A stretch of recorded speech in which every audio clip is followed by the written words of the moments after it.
Hey there, Wargamers. Merry Christmas. I'm actually filming this on Christmas Day.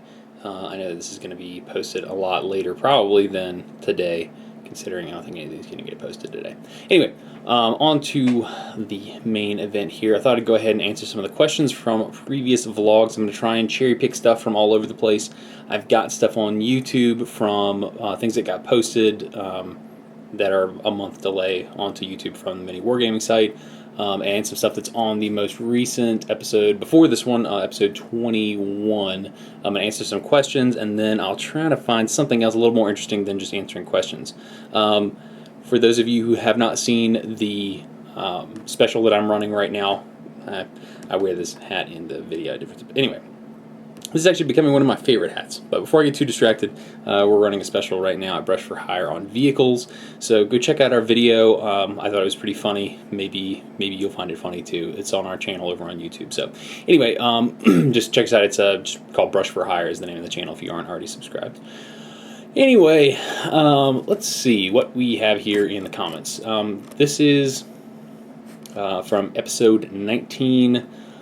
And this is from YouTube, so let's see what kind of questions we have.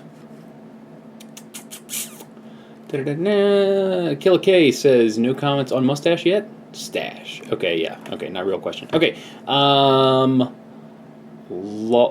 and Joe 123 was actually, what actually is watering down your paints? How do you do it? Okay, so here's what I do. I don't remember what the content in this one was, whether I was talking about airbrushing or regular. But if you're just using a traditional bristle brush, you can just use water to water down. If you're really concerned about it being perfect, use distilled water. It's got well, it's going to be distilled, so it's pure water. You're not going to have to worry about any like hard water, like minerals getting into it and causing you any issues.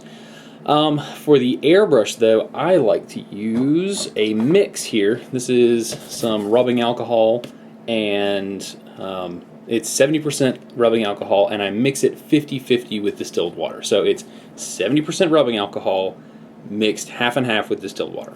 So it's just in a little squeezy bottle. So that's what I water my paints down with. Now, the next question I'll probably get would be, how much do I dilute them down? Well, that's a really tough question to answer, and let me tell you why it's tough to answer. It's because that not only does it differ between, let's say, this Reaper paint here and maybe this GW paint as to how much you water them down, because the Reaper MSP got away from me.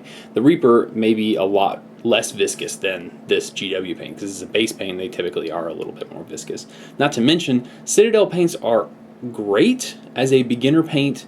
They do lots of great things for you. You don't have to work at it quite as hard, but they're high pigment paints. I love them. I use them on a lot of commission work because they cut down on time and they give you a really awesome looking product.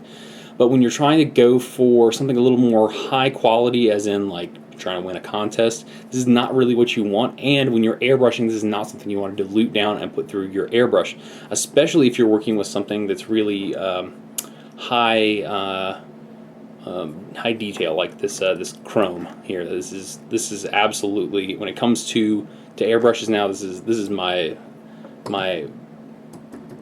favorite brush to use.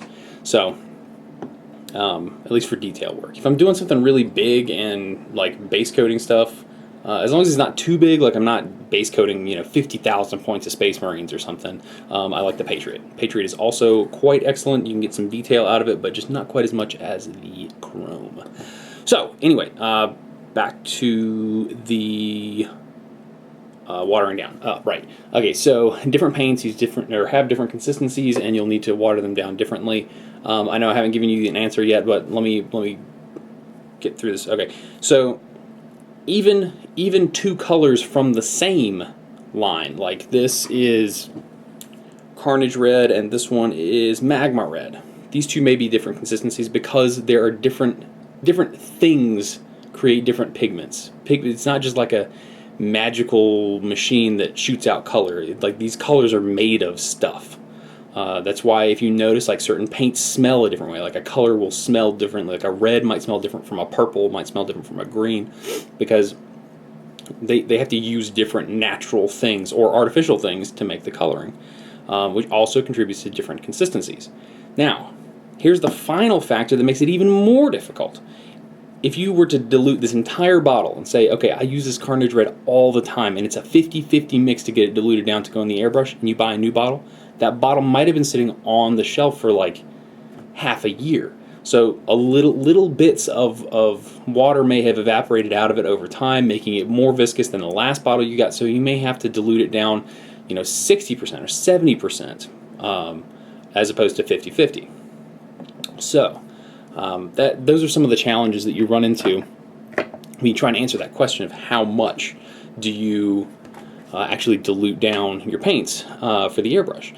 So what you end up doing is you have to just look for consistency. And there's a term that a lot of people try and throw around, and I don't know if it's necessarily descriptive enough, but the best way to describe it is the visual consistency of milk. Where if you were to, you got a glass of milk and you slosh it to one side and you bring it back up right.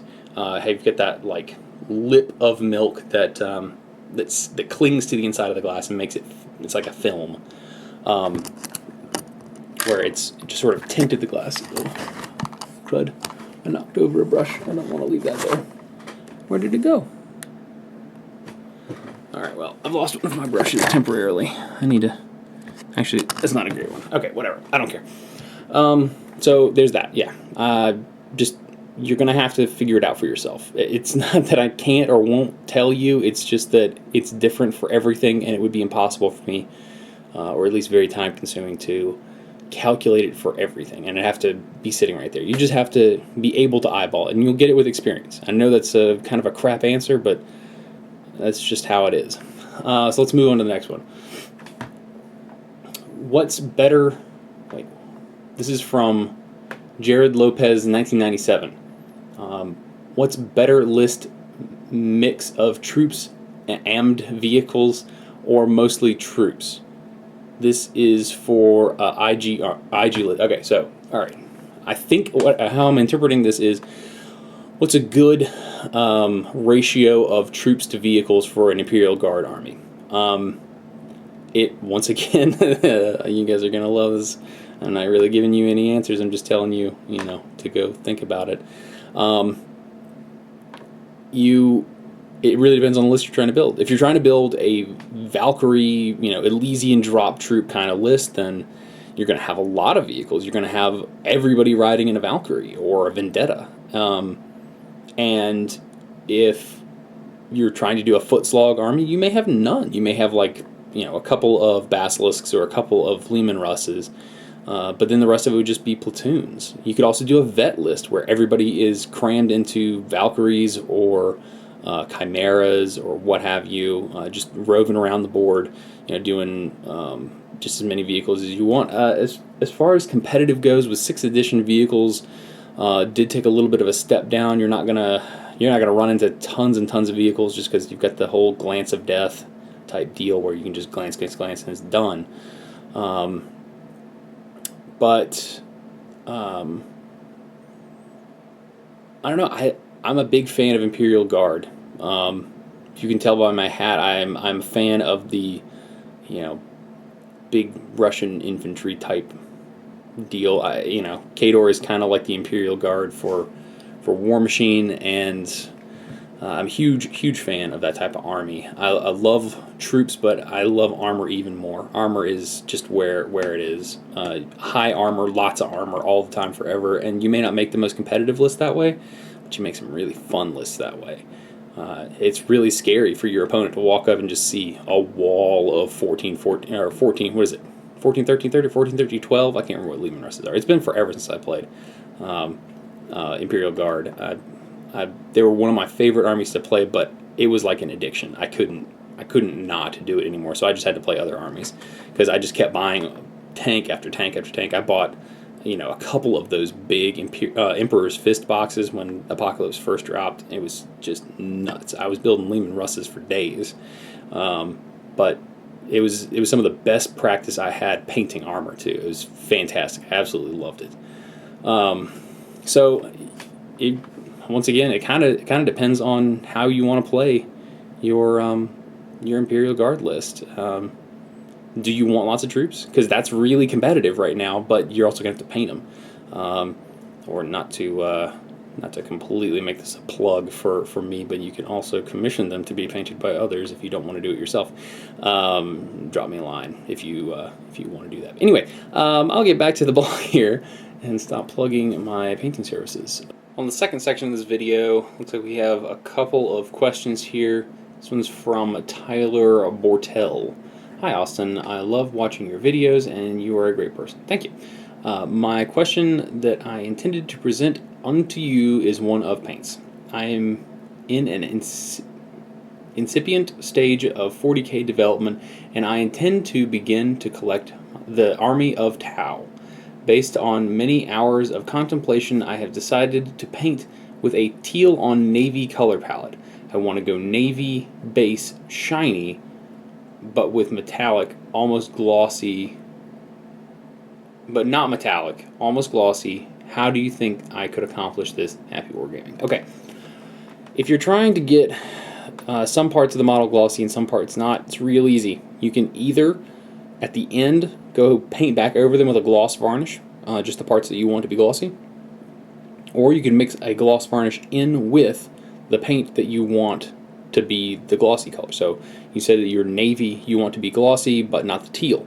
I'm not sure which way you're trying to do it, whether I assume that the blue, the navy would be the color of the armor, because the cloth being shiny would be a little weird. But whichever way you do it, just you can easily mix in some gloss varnish with your paint, and then you're all set. It just comes out glossy. It's nothing special. You just do that and you're all set. I don't think there's any problem with that. You don't need to add any metallic anything to it. So let's see here.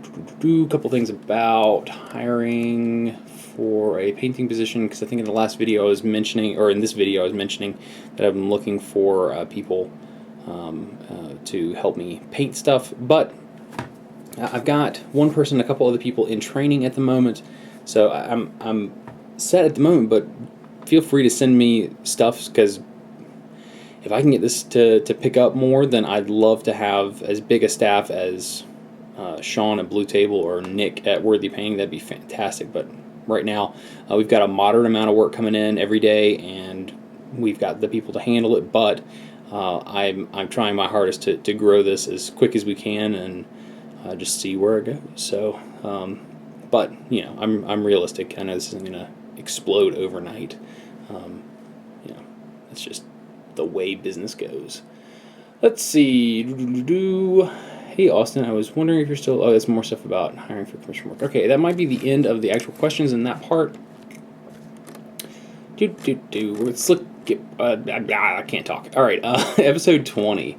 Let's look at the stuff on YouTube for that.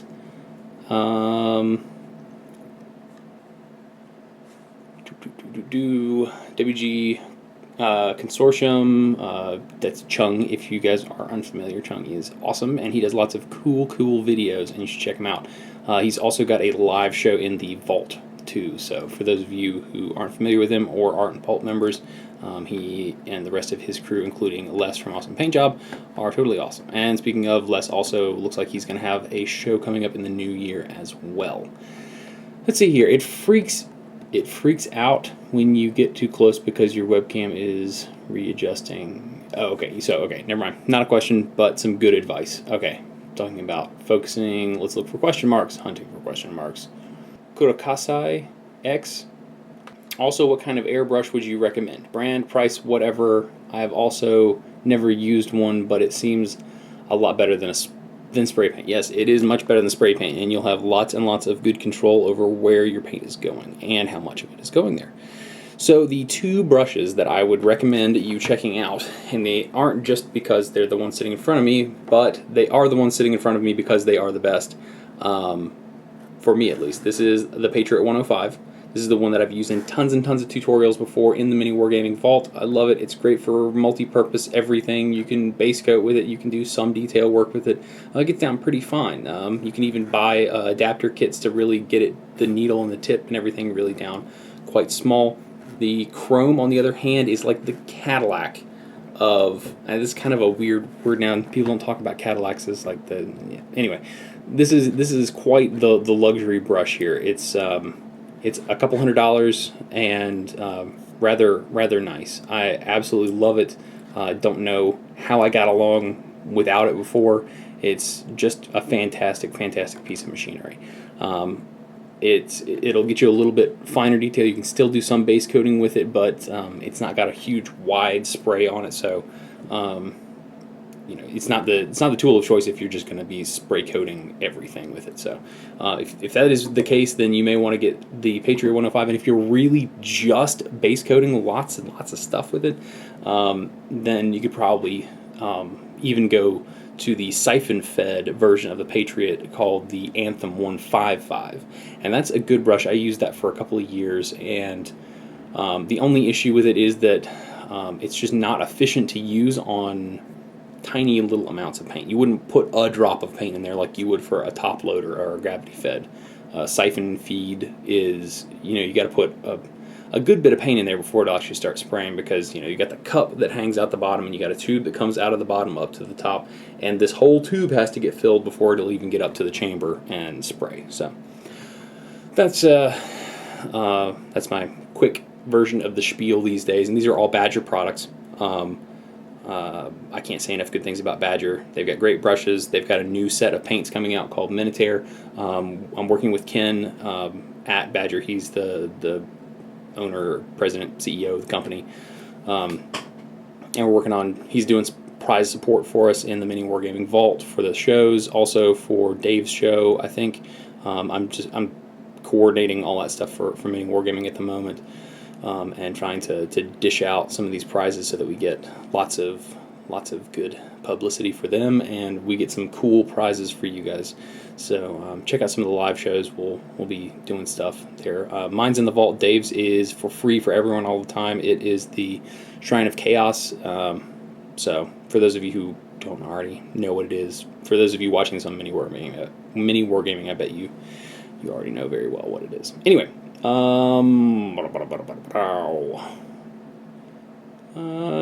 any chance that you show off your Infinity armies? I'll be happy to. They are not on hand at the moment, so I'll have to grab them for the next show. So, sorry, not this episode, but I will put it on the list. I need to actually make a list, because I keep promising things, and then they go right out of my head, because I'm doing a million things. I'm writing it down right now. Infinity Minis for episode... What episode is this? 22? Episode 22, so episode 23. Okay. We'll do lots of stuff on Infinity Minis next time, because I got a whole bunch of new stuff in, and I got this really cool... where are you? It's one of the Pan-O tags. There he is. Hold on, one second.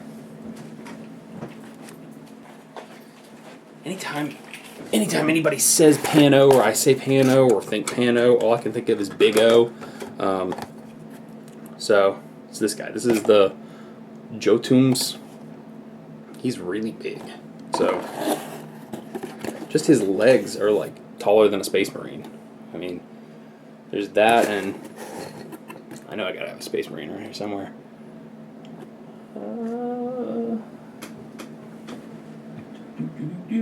Aha! There's an unpainted Chaos Space Marine. Yep. Chaos Space Marine, Jotun's leg. Really big. Anyway, it's almost as tall as his horns, not quite. Gotta watch out for those Chaos horns, they're gigantic. Alright. This way.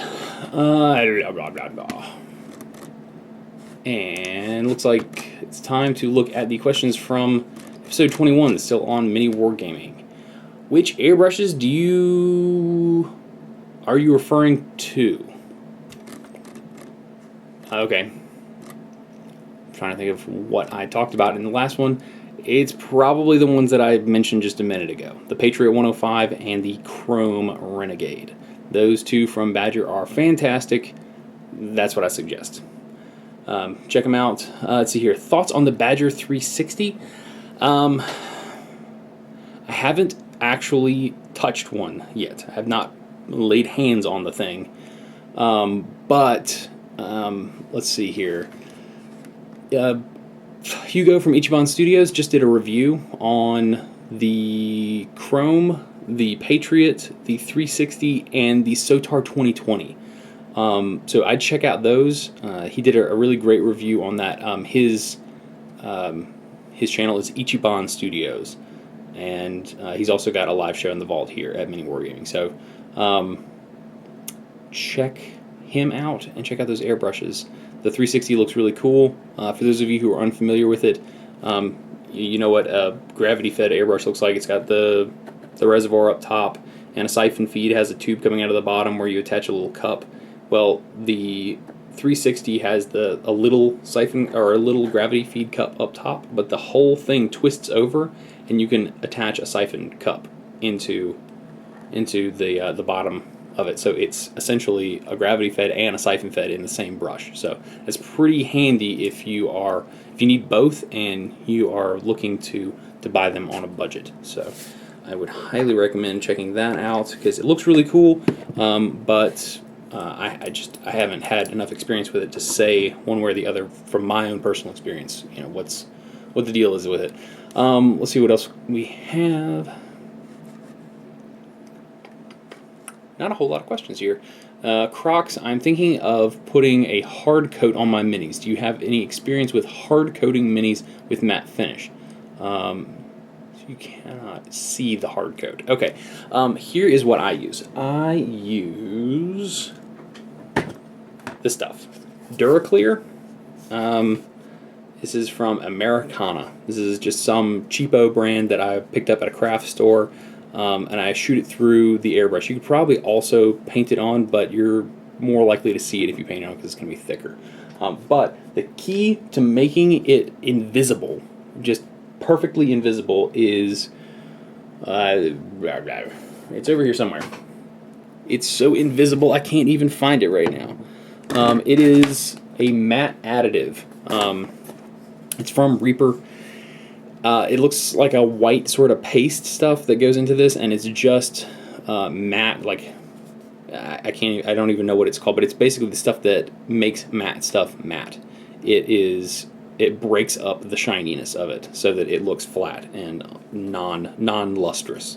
So matte varnish itself is not particularly shiny, but it does have a little bit of a shine to it. So just be aware that when you buy matte varnish, it's not actually completely matte. If you want something super flat, you're going to have to put some matte additive into it. What is this? Is this it? No, that's Vallejo paint. Why is it I can never find that stuff quickly when I am looking for it? It just poof and disappears. Anyway, but yeah, just get a matte varnish and then get some matte additive. You can also add that stuff to paint if you really want a really flat coat of something, but I like to use it just on the matte varnish at the end. So that is how I would do it. If you have really shiny paint that you want to stay shiny, then you may want to either do what I just said and then go back over and paint with a thin down gloss coat over just the parts you want to be shiny, or you can do it the other way. We shoot everything with gloss varnish and then you come back over the parts you want to be matte with that. So for really high quality paint jobs, like you're doing a competition piece, I just wouldn't seal it at all and just be really careful with it. Just carry it to the competition and don't breathe on it or anything, and just hope it doesn't chip. Well, that's pretty much it for the questions. I am going to see if I can find something a little more interesting to show you guys here, so bear with me for a second. I'll be right back. Actually, I just found that stuff. Here it is right here. This is the anti-shine shenanigans. Can we please focus? Okay, anyway. Yeah, this is it right here. It's fantastic stuff.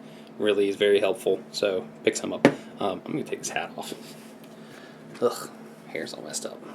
So here's what I've been working on here recently. And this is actually a commission piece. This is a set of Lancer legs that are on this giant, and if you notice, pewter base. It's for a War Machine model of quite serious stature. This is a converted behemoth. We've got him all done up with an Extreme Juggernaut chassis, and got one of the shields from, I think it's a pikeman shield, maybe? It's all puttied in from the back here. We've got to put the rest of the bits on the top here. I think we're going to use the Juggernaut stacks instead of the, the Behemoth stacks instead of the Extreme Juggernaut stack. Let me see if I can open this thing up and get out some pieces here. Those will go on there like so. And should be pretty easy to get that down there. I need to do something with this. I know it looks a little funny, but I promise it's completely smooth there. I want to do something else with this. Bring this corner in a little bit because it's not quite a mirror match here, so my OCD is super kicking in on that. Gotta fix that bit, but everything else is looking pretty good. Gotta get the head stuck in there. We got the arms all converted and ready to go here. We got the big rocket punch fists for him, and he's gonna have this fist out this way, and then he'll have this one up and out, and you can see we've got to still put the fingers in here, and he'll be clutching the rest of the pieces of that poor Lancer from the base here, and so he'll be grabbing on probably to the other arms and things, and the body will probably be sort of dangling in the middle. I was originally thinking about having the cannons firing something into him, but they really just don't, they can't come down far enough on these tracks. But I do have one of the lovely armor cast pieces here. I thought that would be an appropriate sort of bombard shell. Looks like that's about the same size. Sorry, not on camera there. About the same size as one of these openings. So yeah, they look pretty good, but it's just not in the cards for this one, I think. Lots of fun here. We've had to sort of hack and slash a lot of these joints up to, pardon me, to bend joints and to open stuff up or close it down. Like this one is more crouched, and then we had to cut and repin the foot forward some so that he's actually stepping on and crunching this guy. He's actually leaning back considerably. It's going to be, he's ripping parts out of him, so he's leaning back to get leverage, and so there's that. Yeah. Let's see if I can get this to sit right. Should see what I'm doing here. There we go. Yeah, so he's sort of stepping on the